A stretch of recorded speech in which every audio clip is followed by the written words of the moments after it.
Ask and ye shall receive. You're watching all of them now, so I can try to live react reactions, but I may accidentally dip into what's already where what happens later on from where I'm at currently. But right now, I have a lot of thoughts on it. Episode 2 again.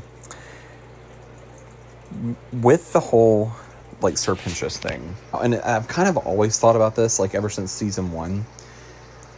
But whenever a sinner dies in hell at the hand of an angelic blade, I have a theory that they go back to Earth and they reincarnate and have to do it again, right?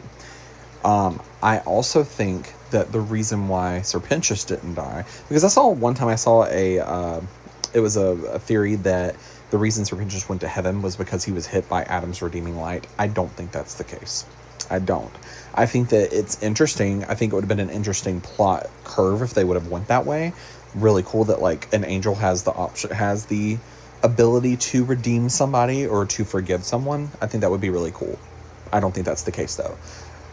I do think that it's that he had to die again in order to go to heaven, right? You know what I'm saying? He had to die again, but with his death, he had to forgive himself. He had to redeem himself, right?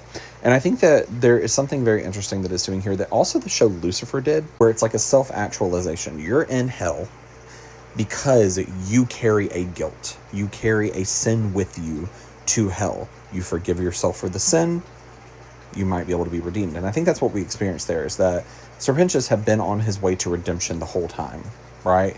But it was that final act that brought on his death that redeemed him. So I don't think there will be a point in time really where we'll see, and I could be wrong, but where we will see a sinner just all of a sudden be redeemed and boop up to heaven, right? I think it has to come with a second death. And hear me out too. If we look back at biblical terms, there's like being born again, or Jesus had to die and then he was reborn. There's a lot of different things that are biblically symbolized here that like a second death is part of the equation. That's my opinion. I have two questions that also kind of go hand in hand, because there's a point in this episode too where Sarah's like, heaven is closed to all other realms. She didn't say like earth and hell. She didn't say hell. She didn't say the two other realms. She didn't say both the other realms. She says all other realms.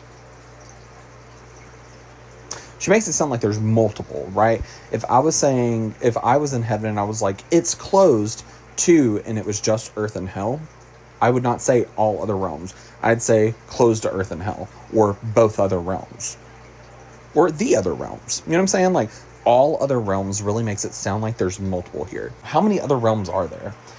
2, what is this other planet that you can see in the night sky of hell? Because every time I try to Google it, Google's like, maybe a moon. What? Okay, what? Why does hell have a moon?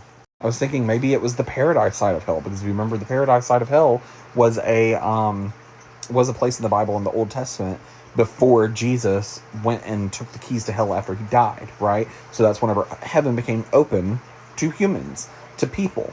So I was thinking maybe it's the paradise side of hell, like maybe it's another planet where paradise is, right? Where the paradise side of hell is. Because if you look, the pentagram that's on that planet does not look like the pentagrams that you see in other parts of hell, because in other parts of hell, typically the pentagram is upside down, which that is baneful, that is dark, that is bad. Pentagram up applying to, like it is on that planet, is good. It is protection. It is safety.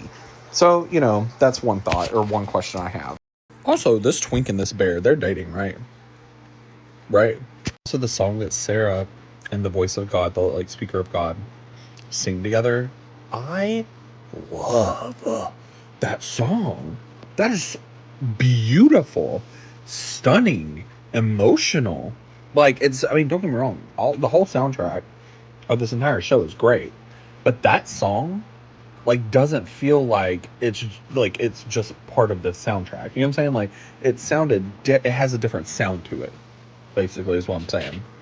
Like, I really love that song. Okay, this little dude right here, sad, upset, throws the ball. They look confused. Why is everyone so confused that that everything's being cut off to other realms? Why would they be upset? What other realms have access to heaven regularly? What other places are able to just have people pop in and be like, hey guys, what does that mean? Like, is there a way that, like, people from Earth are visiting? Because if she was saying cut off to other realms, then she wouldn't have also been, like, she covered the fact that all entering souls would be vetted and, like, under, like, strict security process, which means, like, people coming from Earth, right? What other realms are accessing there? Why was there a little kid sad? Why are people confused as to why other realms are now being cut off to, like, heaven? What other realms are here? What other realms do we have in this show that are part of this universe?